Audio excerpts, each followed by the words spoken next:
오늘 함께 보실 하나님의 말씀은 사사기 13장입니다. 말씀 봉독은 24절에서 25절까지 하겠습니다.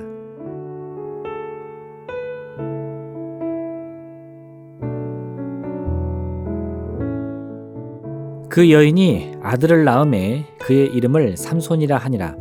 그 아이가 자라매 여호와께서 그에게 복을 주시더니 소라와 에스타올 사이 마하네단에서 여호와의 영이 그를 움직이기 시작하셨더라. 아멘.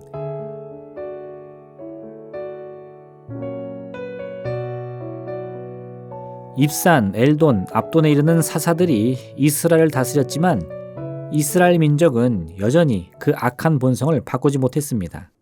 13장 첫 절은 이스라엘이 다시금 악을 행했다고 알려줍니다. 그리고 하나님은 이번에도 이스라엘을 포기하지 않으시고 삼손의 출생을 예비해 주십니다. 삼손의 출생은 특별한 사건으로 시작됩니다. 본래 삼손의 아버지 마노아와 그의 아내는 아이를 임신할 수 없었습니다. 그래서 그들은 아브람처럼 자녀에 대한 소망을 품을 수가 없었습니다. 그런데 어느 날 하나님의 사자가 마노아의 아내에게 나타나서 그녀가 곧 임신하여 아들을 낳을 것이라고 말씀을 전합니다. 그리고는 그 아이는 하나님이 택하신 특별한 아이이니 포도주와 독주를 마시지 말며 또 어떤 부정한 음식도 먹지 말며 그 아이의 머리에 삭도를 대지 말 것을 명령합니다. 놀라운 것은 이때 마노아는 자신과 자신의 아내에게 어떠한 일이 일어나고 있는지 전혀 깨닫지 못했는데 오직 마노아의 아내만이 자신에게 임한 하나님의 말씀을 의심 없이 받아들였다는 사실입니다. 자신의 아내가 하나님의 사자로부터 아들을 낳을 것이라는 말씀을 들을 때 마노아는 그 자리에 있지 않았습니다.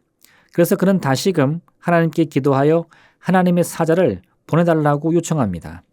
그리고 하나님의 사자가 다시 그 집을 방문하자 마노아는 아이를 어떻게 길러야 하는지 일러달라고 요청합니다. 하지만 하나님의 사자는 이미 그의 아내에게 장차 나타날 아이가 어떻게 키워져야 하는지를 자세히 일러줬다 이야기합니다. 아마도 마노아는 아내의 이야기를 들은 후에 자신이 직접 눈으로 보고 귀로 듣지 않고서는 믿을 수가 없다고 생각했음이 틀림없습니다. 하지만 그의 아내는 처음부터 하나님의 사자가 전한 하나님의 말씀을 믿음으로 받아들였습니다. 그래서 자신의 남편이 하나님의 사자가 떠나간 후에 이 자신들이 하나님을 대면했으니 필히 죽게 될 것이라고 두려워하자 하나님께서 이미 자신들의 번제와 소제를 받으셨기에 아무 걱정이 없다고 그를 안심시킬 수 있었던 것입니다. 마노아는 가정을 대표하는 가장이었습니다. 그런데 그는 아내가 하나님의 사자를 만나 그로부터 하나님의 말씀을 들었다는 이야기를 듣자 아내의 말을 믿지 못합니다. 오히려 가장인 자기 자신이 직접 경험을 하지 않으면 믿을 수가 없다는 태도를 보입니다. 그 후에 마노아가 보여준 태도는 여전히 실수투성입니다. 그는 아내가 분명 지난번에 왔던 하나님의 사자가 또다시 왔다 일러주었지만 정말 그가 하나님의 사자가 맞는지를 확신하지 못합니다. 또한 이미 그가 자신의 아내에게 포도주와 독주를 멀리할 것을 말했지만 또다시 자신의 아이를 어떻게 키워야 하는지 그 방법을 알려달라고 요청합니다. 이런 마노아의 태도는 어리석기 짝이 없습니다. 그는 오로지 하나님이 오직 자기 자신을 통해서만 이 가정에 역사해야 된다는 대단히 자기중심적인 신앙 태도를 가지고 있었습니다. 그렇기 때문에 자신을 찾아온 이가 진실로 어떤 존재인지를 올바로 깨닫지도 못하고 또 하나님을 온전히 섬긴다는 것이 무엇인지도 제대로 판단하지 못하고 있었던 것입니다. 이런 마노아의 어리석은 모습은 그 마음과 생각이 자신을 그 중심에 둔 이기적인 마음으로부터 비롯된 것입니다.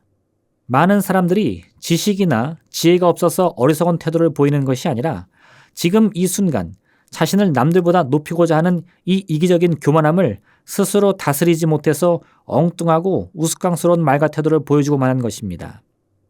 베드로가 옥에 갇혔을 때 하나님의 천사가 그를 찾아옵니다. 잠자고 있던 베드로를 깨우고 그를 인도하여 옥문을 열어 밖으로 인도해 주었습니다.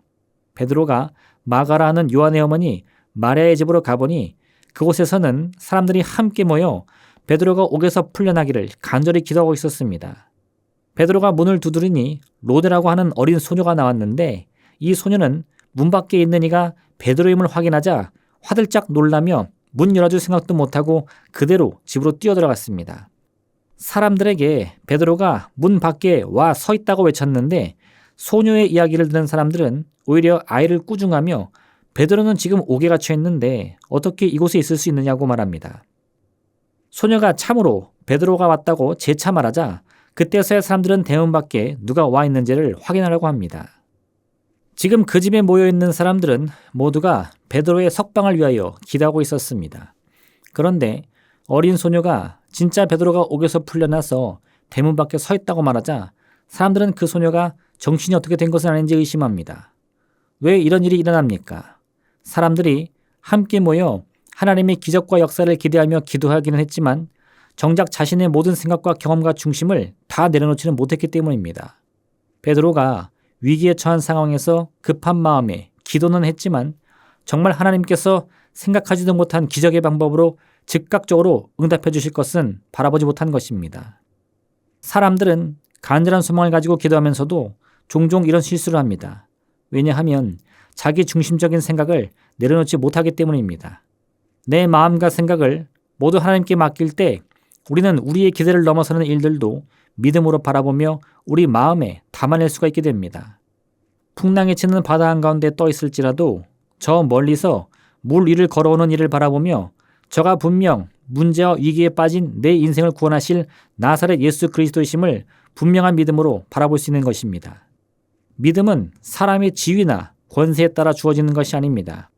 가정에서 늘 그 중심에 있던 만화는 지금 자신이 대접하고 있는 이가 누구인지 어떤 존재인지를 알지 못합니다. 하지만 늘 만화를 섬기며 가정을 돌보던 그의 아내는 이름조차 제대로 알려지지 않았지만 이때만큼은 분명한 확신과 믿음을 가지고 하나님의 사자가 전해준 주님의 말씀을 믿음으로 받아들인 것입니다. 그러므로 지금 내가 어떤 상황에 있던 상관없이 주님의 뜻과 섭리를 인정하고 환영하고 내 마음 가운데 모셔드릴 준비가 되어 있는지가 참으로 중요합니다.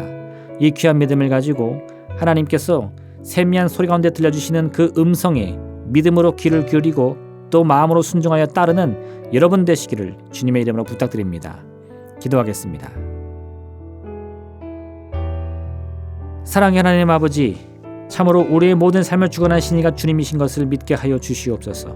그러므로 지금 이 순간 우리가 어떤 환경에 처했던 상관없이 오직 믿음으로 주의 귀한 말씀과 섭리를 따를 때에 우리는 반드시 승리할 줄을 믿습니다. 믿음의 눈을 가지고 주님을 바라보게 도와주시며 믿음의 귀를 열어 주의 음성 듣게 하여 주옵소서. 그러므로 오늘 하루도 오직 믿음으로 말미암아 주의 뜻과 섭리를 따르며 순종할 수 있는 복된 하루 되게 허락하여 주옵소서. 예수님의 이름으로 기도합니다. 아멘. 하늘에 계신 우리 아버지, 아버지의 이름을 거룩하게 하시며 아버지의 나라가 오게 하시며 아버지의 뜻이 하늘에서와 같이 땅에서도 이루어지게 하소서. 오늘 우리에게 일용할 양식을 주시고 우리가 우리에게 잘못한 사람을 용서하여 준 것 같이 우리 죄를 용서하여 주시고 우리를 시험에 빠지지 않게 하시고 악에서 구하소서. 나라와 권능과 영광이 영원히 아버지의 것입니다. 아멘.